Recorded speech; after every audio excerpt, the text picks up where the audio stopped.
Estamos com o senador Álvaro Dias. Senador, um grande prazer recebê-lo aqui em Santos.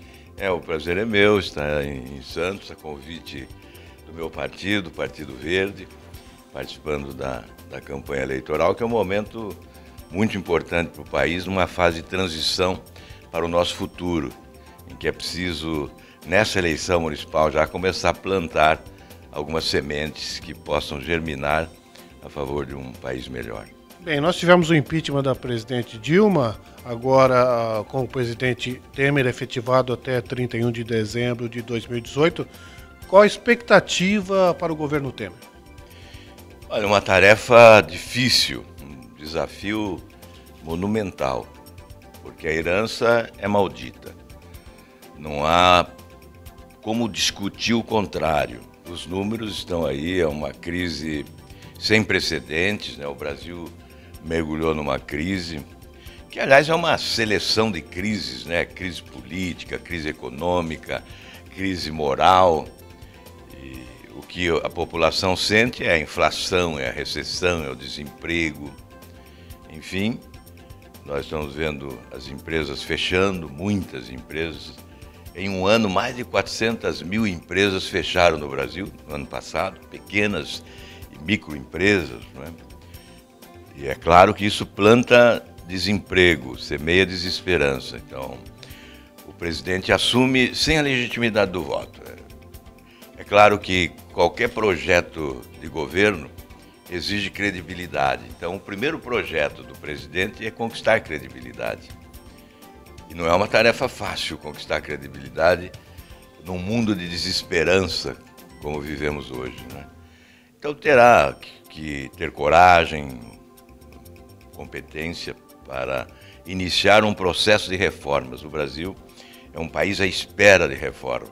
Sem elas, não vamos alcançar os índices de crescimento econômico compatíveis com as potencialidades desse país. Bem, o senhor falou em reformas, além de reforma da Previdência, que outras reformas o senhor diria que são fundamentais nesse momento para o Brasil retomar o crescimento sustentável?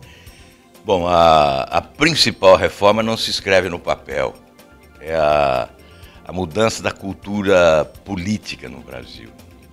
Essa cultura política do adesismo fácil, onde todos correm para a sombra do poder. Nós tivemos um exemplo nos últimos anos, tivemos a menor oposição da nossa história, uma oposição raquítica numericamente. Consequência desse modelo nefasto, né, desse sistema de governança desonesto, que é eu chamo de balcão de negócios, né? O aparelhamento do Estado, o loteamento dos cargos, a concessão na distribuição dos recursos públicos, semeando corrupção. E como é que a gente acaba com o balcão de negócios? Aí depende do presidente eleito. É um presidencialismo forte, não é? E nós sabemos que, neste caso, a figura central é o presidente da República. É quem tem condições de sepultar esse balcão. Aliás, nós não vimos isso ainda com o presidente que assumiu. Eu não tenho esperança de vê-lo agindo desta forma, mudando esse sistema. Dele nós temos que exigir as providências imediatas que possam significar, pelo menos, aplainar o terreno para a caminhada futura, ou seja, as preliminares para as grandes reformas que terão que vir depois com a eleição de um novo presidente. O senhor falou que não tem esperança, que não se espera, até porque os aliados, os parceiros do Michel Temer, a história mostra que eles são desses de toma lá da cá, né? Na verdade, é a continuidade, não é? A população foi para a rua não apenas pedir a troca da presidente pelo presidente, não. Foi pedir muito mais do que isso, né? Foi pedir mudanças de comportamento, sobretudo. E é claro que eu gostaria muito de ver no governo Temer essa mudança. Mas eu não posso semear ilusão, eu não posso vender ilusão, não é? Ser insincero, falar aquilo que eu não acredito. É por isso que trabalhei no meu partido PV uma posição de independência.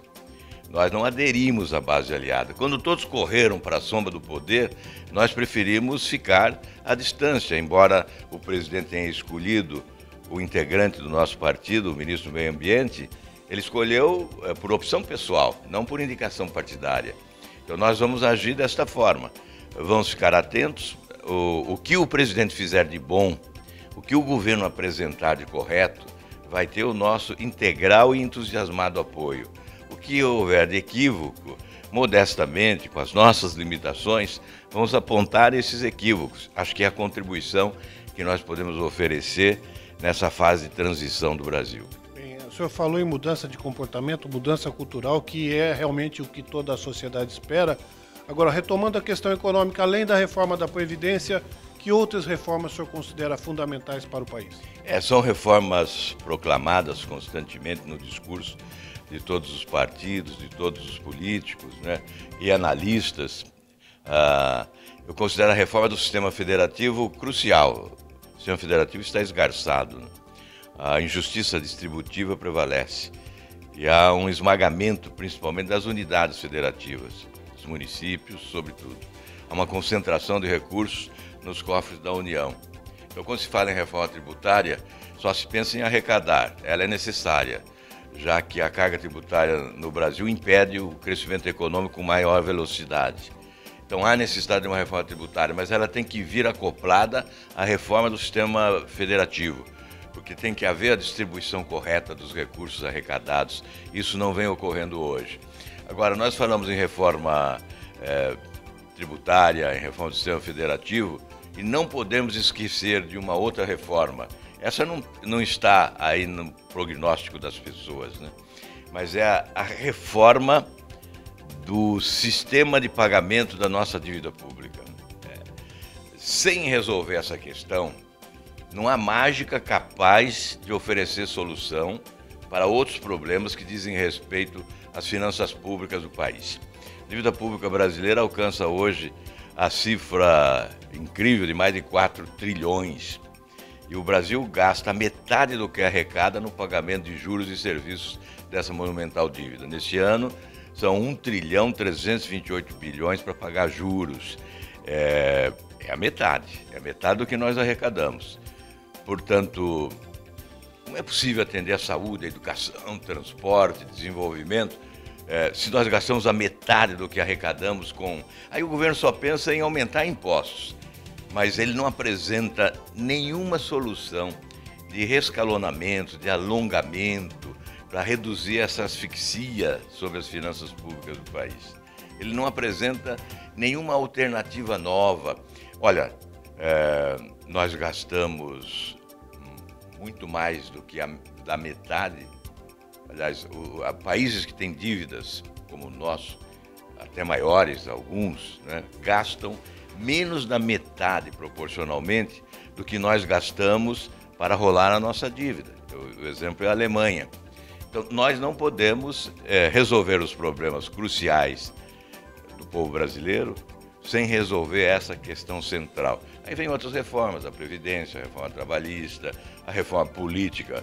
Eu tenho até constrangimento em falar, porque há mais de, quantos anos? 15 anos, nós debatemos a reforma política e o que ocorre é que conseguimos apresentar alguns remendos, né? Alguns remendos que não podem ser denominados de reforma política de verdade. Bem, senador, no processo de impeachment houve um fato inusitado que provocou, digamos, indignação em parcela significativa da sociedade brasileira, que foi a decisão de fatiar a Constituição no artigo 52, que diz que o presidente da República em processo de impeachment também perde os direitos políticos, não é? E causou muita estranheza que o próprio presidente do Supremo Tribunal Federal, Ricardo Lewandowski, não é? Representa a mais alta corte do país, tenha aceitado esse tipo de coisa. Aí a sociedade perde a confiança na justiça. Não foi um fato muito grave? Olha, com todo respeito, né? Me perdoe, mas eu tenho que dizer, é uma vergonha, um conluio, uma armação. Rasgaram a Constituição, não é preciso ser jurista, basta saber ler. O que está escrito é só ler, Não tem nem vírgula. É perda de mandato com suspensão dos direitos políticos. Não tem nem a vírgula. Portanto, não há o que interpretar. Há que se cumprir. Não se cumpriu. Se desrespeitou, se afrontou a Constituição do país. Por isso, imediatamente, eu fui ao Supremo Tribunal Federal protocolar um mandado de segurança, tentando eliminar esse precedente perigoso do mundo jurídico, porque ele pode ser utilizado imediatamente, inclusive pelo deputado Eduardo Cunha, mas não só por ele.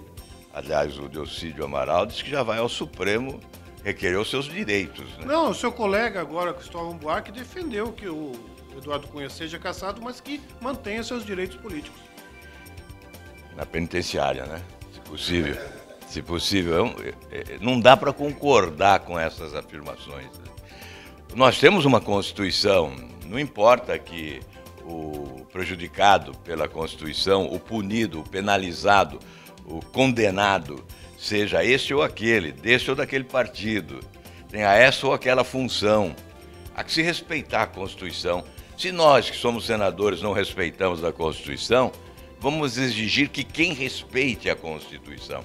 Então vamos abrir as portas das penitenciárias desse país e soltar todos esses ladrões, criminosos, assassinos, porque eles estão lá em razão da legislação vigente no país. Se nós não respeitamos a lei maior, não há por que respeitar a lei menor. Então vamos soltar todos esses presos. Me desculpem a indignação, mas eu acho que nós estamos num estágio em que é preciso ter indignação.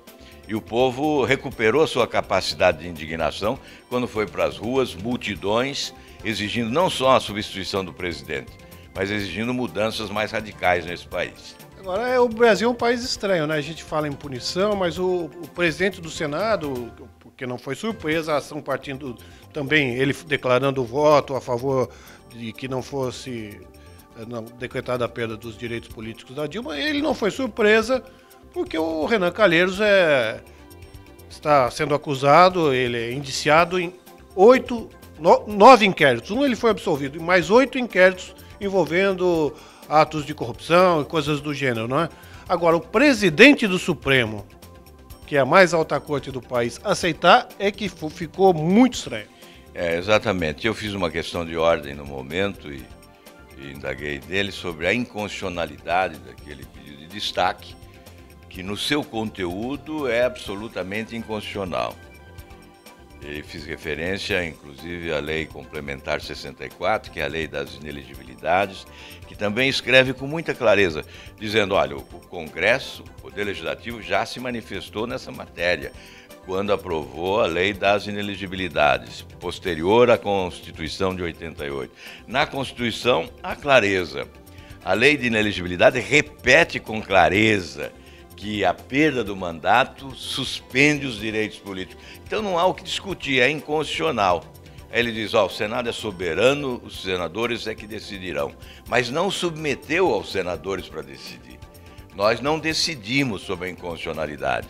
A decisão sobre a inconstitucionalidade seria por maioria simples. Então os 42 votos seriam suficientes para derrubar o destaque e nós não teríamos a segunda votação. É com base exatamente nessa questão de ordem que formulei, que também protocolei esse mandado de segurança pretendendo anular a segunda votação e fazendo com que a primeira votação tenha um alcance maior, alcance os dispositivos constitucionais todos, portanto, determinando a perda do mandato e a suspensão dos direitos políticos. Até porque o Congresso, o Senado e nem o presidente do Supremo tem condições de alterar a Constituição. Isso é uma constituinte apenas que pode modificar a Constituição. Não tem o poder de alterar e muito menos de rasgar, né, como rasgaram. Na verdade, nós somos governados primeiramente pela Constituição, depois por outras leis que são evidentemente do nosso mundo jurídico, do Estado de Direito democrático. Nós não podemos abrir portas para a ilegalidade. Bem, o senhor recorreu ao Supremo, não é? Ao plenário. O senhor acredita que o plenário possa resolver essa questão? Eu li que na segunda-feira já teremos julgamento no Supremo Tribunal Federal sobre essa questão. Espero que resolva. além do nosso mandato de segurança, outros partidos resolveram ingressar também com ações, não sei quais, alguns partidos devem também usar esse expediente do mandato de segurança e vamos aguardar essa decisão. Espero que na segunda-feira, porque nós temos 180 dias, né, para resolver a questão do impeachment. No dia 12 completamos 120. Portanto, de hoje até o final, temos 70 dias. Então, é tempo suficiente para o julgamento de todas essas ações. Então, não há risco, como alguém levantou a hipótese, da presidente retornar. Se houver um julgamento nesse período, ela não retorna. Se houvesse, por exemplo, anulação daquela sessão, nós teríamos tempo de realizar outra antes do retorno dela. Então é isso que tem que prevalecer no entendimento das pessoas, né? Mas eu não creio em hipótese de anulação, já é um fato consumado. O presidente Temer já é o presidente efetivo, já assumiu. O que nós estamos discutindo não é o impeachment da presidente. O que nós estamos discutindo é a não suspensão dos seus direitos políticos. Bem, senador, o vidente Carlinhos, que é muito conhecido aí em todo o país, acertou aí a morte do Eduardo Campos, a Copa do Mundo de 2014, disse com toda certeza que o senhor será o próximo presidente da República, portanto, o sucessor do Michel Temer. O senhor acredita nessa previsão? O senhor realmente é candidato à presidência? Eu espero que essa conspiração do mundo místico aí tenha realmente validade, né? Mas é claro que nós estamos vivendo num momento complexo da vida nacional, temos que assumir responsabilidades. Acho ainda cedo para qualquer definição de candidatura, né? Tanto é que tenho pedido aos meus companheiros de partido que não apresentem o nosso nome ainda como candidato, que não é hora. Nós estamos focados em outros problemas mais cruciais e urgentes, né? Era o impeachment, agora são eleições municipais. Vamos superar etapas para depois discutir essa probabilidade. Mas, senador, todo político sonha em chegar ao cargo mais alto da República. Aqui entre nós, o senhor tem esse sonho de ser presidente, não? Olha, é claro que existe o sonho, mas em alguns momentos existe o sonho de se aposentar da política. A descrença se generalizou no país de tal forma que transfere a nós que estamos na atividade um certo desalento, sobretudo quando a generalização, que é tremendamente injusta, nos alcança ofensivamente, como nós nos sentimos afrontados pela generalização, né? Que somos todos iguais. Isso machuca, principalmente agora que temos as redes sociais, né? que provocam uma manifestação constante, permanente das multidões, né? Nós nos sentimos muitas vezes feridos mesmo com a generalização. Então, nessa hora bate o desalento. Mas, sem dúvida, quem está na atividade há tanto tempo como eu, sempre almeja alcançar o posto maior. E no meu caso, pelo fato de eu ter sido muito mais oposição do que situação, na verdade eu só fui situação quando governei o Paraná. Aí eu tinha que ser, não podia ser minha oposição, né? Então, mas de resto eu quase sempre fui oposição, na contramão da política, porque o político gosta da sombra do poder, né? Na maioria. E eu fui governo Fernando Henrique 6 meses apenas. Como senador, eu lembro dia 19 de agosto, eu me afastei, por não concordar com determinadas situações. Então, embora eu reconheça que o governo Fernando Henrique, o primeiro mandato, foi o grande governo, foi a mudança real, do plano real. Então, foi muito importante para o país. Mas no segundo mandato tivemos alguns percalços e eu me afastei. Portanto, no primeiro mandato eu não tinha mandato, eu estava fora da política, né? Então, mas no segundo mandato eu voltei para a atividade pública depois que deixei o governo em 92, eu voltei em 98 como senador. Então, fiquei 8 anos sem mandato. Terminei o governo em 91, né, 15 de março. E voltei depois em 98. Portanto, em 98 a eleição, em 99 assumi o mandato de senador. E foi aí que fiquei 6 meses apoiando o governo Fernando Henrique e já em agosto eu declarei a minha independência. Por isso eu acho que nessa fase eu tenho sim que me colocar à disposição para o cargo executivo maior, para dizer, olha, eu me coloquei à disposição para cumprir o meu dever, para tentar ajudar o país. Então, se a população entender que devo ser mesmo. Então é nessa situação que eu coloco essa questão de candidatura. Primeiramente, tem que se indiciar pelo popular, depois o partido tem que se decidir se ele quer mesmo, quem ele quer como líder de um projeto de nação, para liderar o projeto do partido de governo, e aí nós vamos resolver se vamos ou não vamos. Ok, senador, muito obrigado pela entrevista. Eu que agradeço, uma satisfação voltar a Santos, né, e agora na atividade política aí durante a campanha, desejando que seja um momento de transição para um Brasil melhor. Um abraço a todos.